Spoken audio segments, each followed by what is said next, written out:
Hello, welcome back to another 1001 Beers You Must Try Before You Die. I have another beer from Japan here.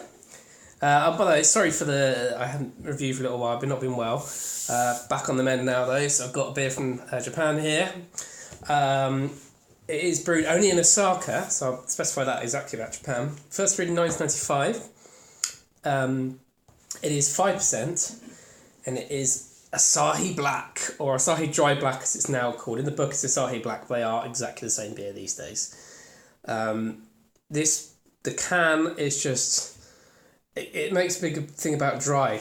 Super dry!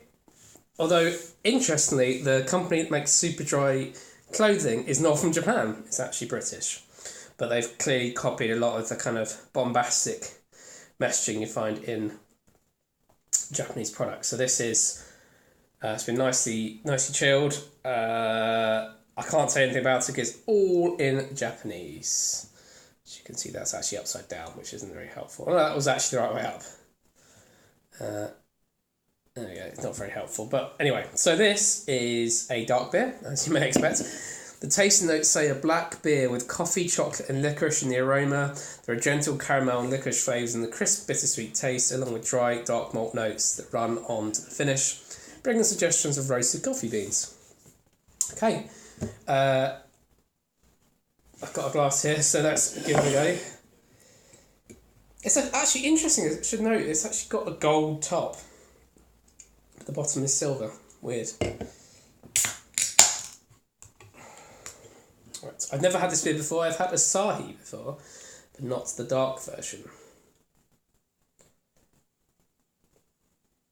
Okay, so... it's essentially a dark lager.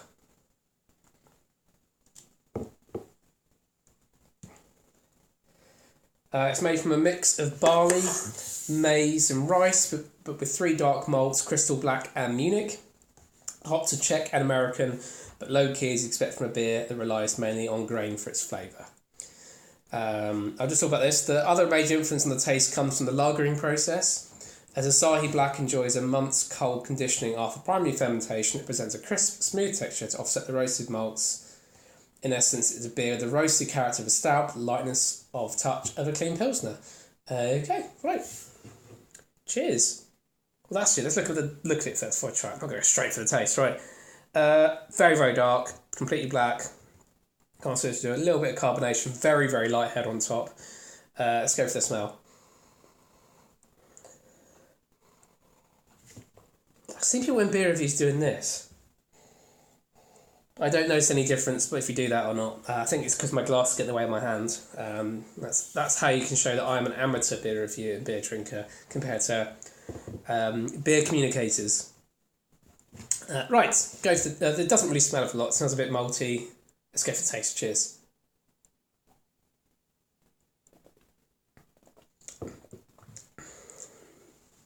It is dry. It is absolutely dry.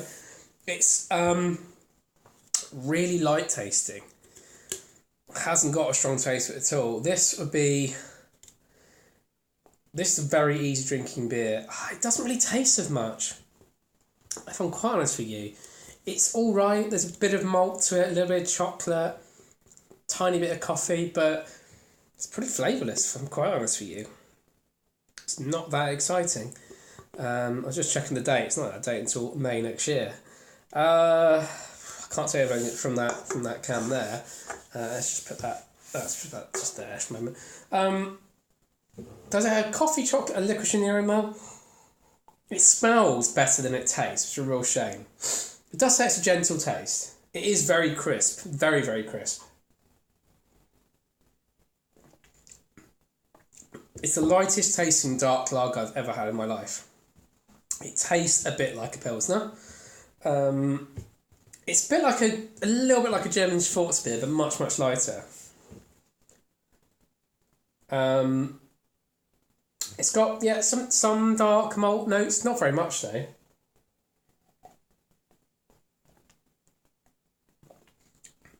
It's actually quite refreshing. Just had dinner, it's quite pleasant. I'm now getting some very, very light sweetness, some caramel as a kind of as I'm kind of getting used to the drink as it goes down. It's fine. It tastes a little bit chemically, if I'm quite honest. I know these are made in mass production now. It's quite fizzy. I'm a bit gassy now.